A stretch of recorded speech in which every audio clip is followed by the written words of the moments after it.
always a good sign though, isn't it? Are we going? Yes. Oh, we're live. Good morning, everyone. Welcome to Wednesday Live at Busybird Publishing. My name is Blaise and Les. We have Les hiding here, and we have a special guest today. We have Amanda, who has written a book called Not Dead. Excuse me, Not Dead Yet. So, Amanda, why did you write this book? I love that. You should be wearing gold lame while you do it, and a bit of this. Come on, I want to see a bit with the hands. Okay. I'd usually show the camera, but Oscar's sitting right in my path. I know, but he's being so lovely. He's looking after me, you see, because I was a bit nervous, so it's like, You okay. nervous? Yeah. Oh, no. Yeah. Okay, Not Dead Yet. Very serious subject, not a serious book. The idea behind Not Dead Yet is that I really wanted something that my family, it's very selfish, I wanted something that my family could look at when I was dying. Yes. Of whatever. Not that I plan to do it immediately, just don't need to dial 000 yet. I would have done 000. Because when you're dying, often people get a call from the doctor, or they talk to the doctor, and the doctor says, well, okay, here it is, this is where you're at, this is the situation that you're in. And the first reaction of most people is absolute panic, or even numbness. There's no sensible questions to ask. You don't even know how to talk about it, who to talk to. Do I tell people? Do I not tell people? What do I ask? What do I think about this? How's it going to affect what I've got of the rest of my life? And so this book is really a bit of a clue for people. Say you've got someone who has had a terminal diagnosis and you don't know what to do. You don't want to go to them and say, hey, How can I help you? Yeah, can I help you? Well, they don't really know. And they don't really know. But this little book will give you some suggestions of how you might be able to help them. Okay. Yeah. Was there something that happened in your life that kind of made you think this is something we need? Yeah. I got to that age where we all do. Sorry, people. Reality, truth bomb. We all get to a point where, well, I'm not going to. But apart from that, we all think we're not going to die, and yet it's something that it's going to happen to every single one of us. But we just have this blind spot about it. So, was there something that happened to me? I got to that age in my life where the older members of my family started to die, and I was an adult and felt responsible for supporting them. And I saw several people in my family die in ways that I thought were not fair, and I thought were maybe harder than it should be. Harder than it should be, not dignified, not respectful. So I really, and I didn't have the words to say, this isn't okay, we can do better than this. If I'd had something like my book backing me up, and knowing then what I know now, I think the people who were doing the dying, it would have been a different situation for them, and probably a bit less miserable. So yeah. What do you think about having a handbook like this, Les? I think books that offer experience and wisdom into any situation that's the unknown are always a help. Yeah. So I've had people die, obviously, in my life, but people who were taken early and all that. So I've seen close up how difficult it is for everyone to cope, and they are unaware's not the right word. They aren't prepared as to how to deal with it. Yeah. I think too, I don't know, different cultures have different ways of dealing with it, but I think Westerners especially are really bad at talking about death. Yes. It's sort of a taboo thing, just put it under the carpet, let's not, don't want to know about it. Yeah. And so the process seems like some big dark secret that you just don't touch. Yep, all a bit mysterious, and it's different now, but as a kid in the 70s, it was not the done thing for kids to go to funerals in the community that I grew up in. So death and dying was something very mysterious that happened away in a hospital and you had nothing to do with. And then you just never saw the person again. Never saw them again. So the only representations of death that I knew about were off TV. So that whole kind of like Dramatic. yeah. And, And it's very clean and yeah, and everybody does a bit of why to the camera, and it took me years to realise that it's not like that. People are messy and complicated, and dying is just, if you think about, lots of people know stories about childbirth, you know, and this childbirth took this long and it was this messy and this complicated. Death and dying is just as messy and complicated because it's a human experience. It's a human event. Did you go to your grandma's funeral when you were a kid? No, I went to my grandfather's funeral. I was only about 4 or something. Yeah. So it's a different cultural thing. Macedonian, Yeah. probably it's normal for, and then everyone wears black. Is that still? Oh, for the Macedonians, it's like it's all tiered for what you do, for how long you wear black. Yeah. So there's a lot of ritual around. Yeah. Yeah. You know, I kissed dead people on the cheek when I was a kid. Yep. So, and because my grandfather's died when I was only about 3 or 4, both of them died. I was introduced to death pretty early Yeah. Yes. in terms of that as a prospect. And was there discussions within the family No. about it, or no? No. Still, even But- though there's but all ritual that- around it, there's still not Yeah. discussion about it. But all that ritual and all the expectation that you would kiss your dead grandfather on the cheek, it makes it more normal. Yes. It makes it more normal, and for you as a 3 or 4-year-old, you got it. That guy is not the guy that you used to hang around with and Last week. and share cakes with. You know, something has changed, and you got a physical representation of it. You got to experience that up close and personal. Maybe it was a bit too up close and personal for you. Yeah. But you know, you weren't the only kid doing that. Like that, it was all part of that. I was the only one. Oh, you were the only one. Oh dear. Are Okay. you probably No. the youngest, were you? No, I wasn't. There was plenty of us. Yeah. In terms of coming from a migrant family, we had a lot of cousins and that. Yeah. And you know, there's a lot of comfort to be had from, well, we do it this way. I mean, the Victorians in England, you know, they had all these rituals around stopping the clocks, and you know, you didn't go out for a certain amount of time, and all that kind of stuff. Display and all that. Yeah. So we don't do any of that. Well, things We have don't changed. do I any mean, of that anymore. was it the 1800s or, you know, they used to Do you take recall? photos. Yeah, Yep. it was live around then. Yep. Where they'd actually take pictures of their dead, like they'd prop them Yeah. up as Yeah, if they yeah. were alive, because Yeah. that was one of the few times they could take pictures. Yeah. Yes. And you get those creepy photos where like them all living Super as a creepy. family, and then there's the one dead one just going. Yep. That's right. That's right. But even, you know, quite often you hear of stories where some, you know, grandma's died and no one has talked about are they going to be cremated or buried. Yep. You know, so you need to have these conversations with people I'm while going to you're be alive. stuffed. You're going to be stuffed. Like I'm going to be left at my desk. Well, you could, if you dare, because I was going to say, look really good behind the banner there, sort of just face down.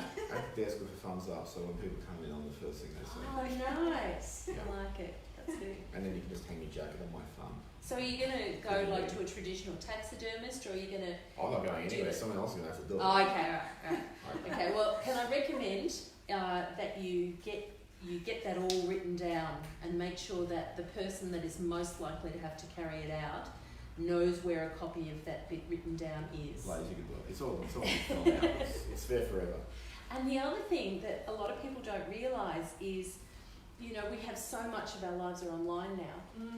So all our passwords All and your all passwords. our paperwork. Yeah, and if nothing else, make sure that your most trusted friend knows how to log into your email. Because say some account somewhere, they can't find the password, they can hit forgot password, it'll go to your email, and if they can log into your email, they can change the password and get things tidied up. Because all that stuff We can have be those sorts really of issues difficult. with my father-in-law because you know, he had dementia in the lead up to his death, and so his passwords were all over the place because he didn't know them after. Yes. So you know, there was a lot of rigmarole in trying to recover everything, Yeah. even 2 years down the track. Yes. Yeah. Yes. Yeah. Also, if people have trouble remembering passwords, incorporate your phone number from when you were a kid, because often they don't exist anymore. It's a string of digits that Yes. doesn't have any meaning and any connection to anywhere else. Just don't tell anybody except your trusted friend Yes. what it is. Yeah. What I like about this little guidebook, pocket book, is the humour that you have through it. It's a heavy topic for some. We should make it not a heavy topic, but that's a long way, I think, off before it becomes something we talk about all the time. But you do it in a very light way, so it doesn't feel scary or, you know. So you talk here about being a death doula. Yes. What is a death doula? Okay, so a death doula is a support person who doesn't necessarily have medical or spiritual training, but is there to help you navigate the process of dying.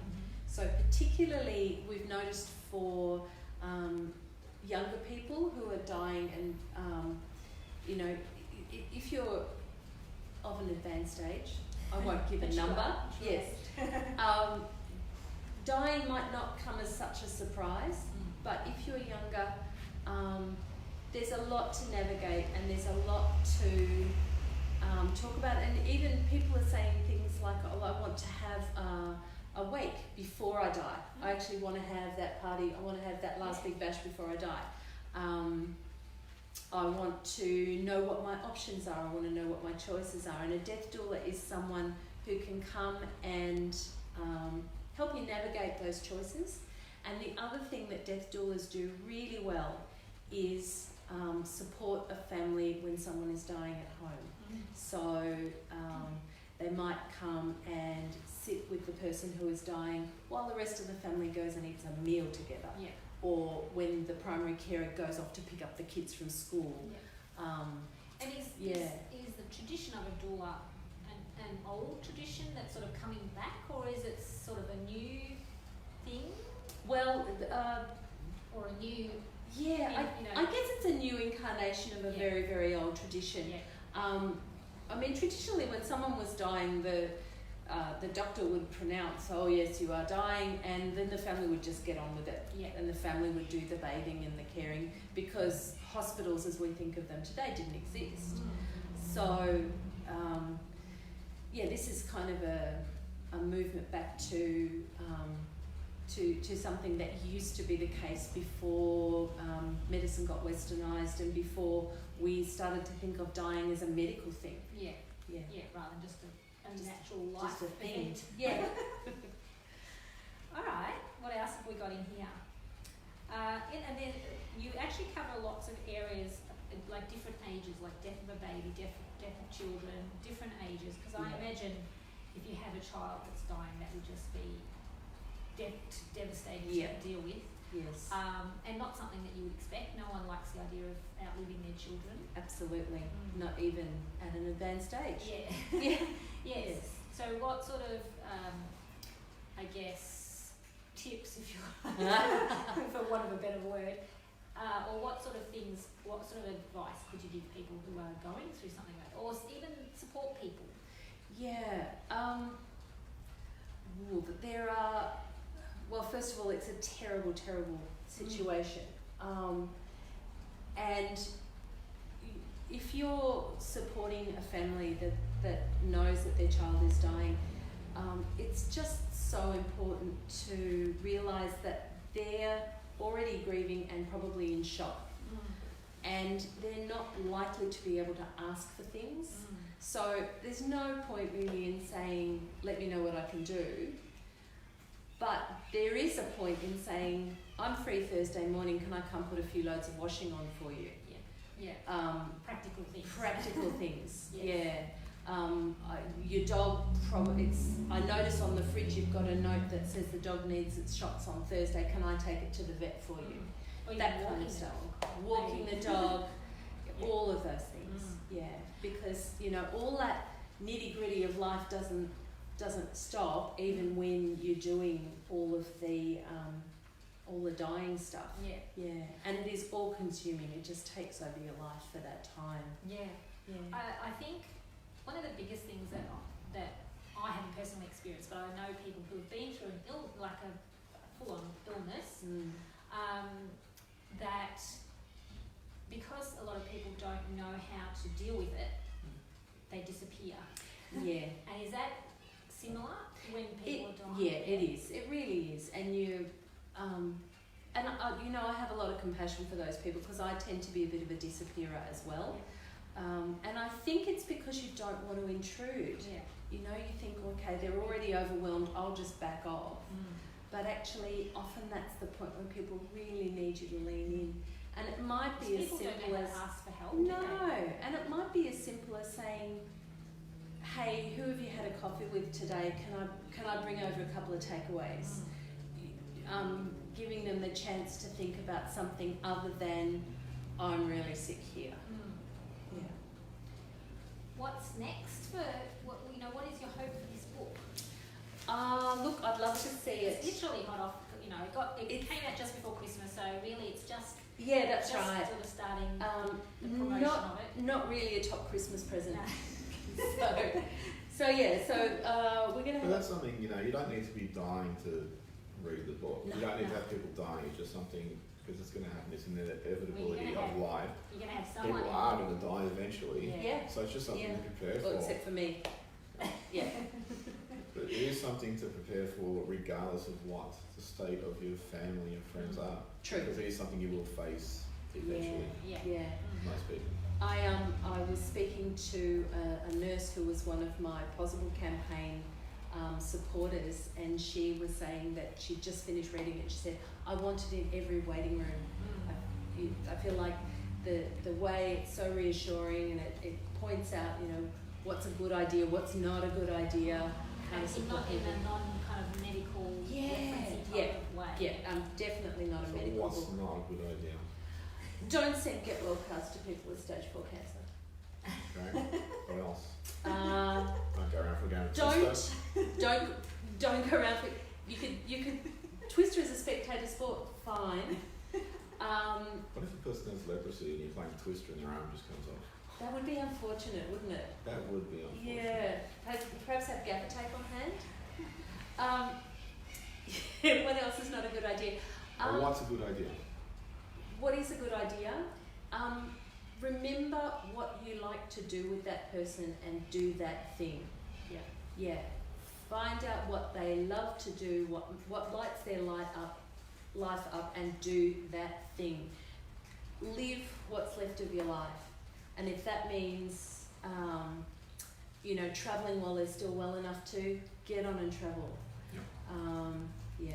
Or even just going to the beach to see the sunset or something exactly. like that. Arrange a visit to a horse farm for. A lot of people who have pets, particularly dogs, like when they know they're going to have to put the dog down, they tend to have like a big day out with the dog before they do it, and they take them to the park and give them their favourite food, and have that one last experience. We did that with our latest pup. Yeah. And most people don't actually share that philosophy in terms of doing that with humans either. Yeah. When I know I'm dying, I fully expect to eat so many hot chips that I cannot eat another one. That's the favourite too, is it? Yeah, and Mars bars. Yeah, for sure. Yeah. So we want this in all the waiting rooms. Yeah, absolutely. Of clinics, hospitals, doctors, GPs. Yeah. So if anyone knows somebody who can make that happen, or has some ideas about how we can make that happen, that would be great. That would be awesome. It really is, to me, something that everyone needs to have. Yeah. Like every single person, because every single one of us is going to have this situation. Yeah.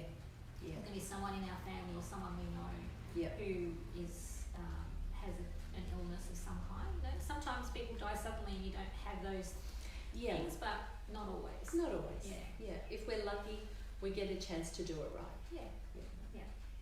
Well, thanks so much for coming in Thank today you. to chat with us. Absolute pleasure. And good luck with your book. Thank you. I'm assuming you're going to be launching that soon, so we can always share the details about that if people are interested. Thank you. And we will. This is actually being globally distributed. Yes. And so we'll put some sales links under this live. Fantastic. But yeah, we hope you do well with it. Thank and you. it helps lots of people. thank you. Yeah. My next thing is to record an audiobook, Yeah. an audio version, and Yes. get that out there.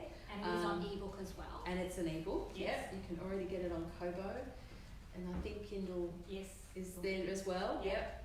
And and so next project, of course, is sitting on your desk in Yes. the In the pitch to publish. Competition. Yeah. Yes, I'll be starting to look fingers at those. crossed. So what is the next project? It's Is it- fiction, work of Oh, fiction. okay.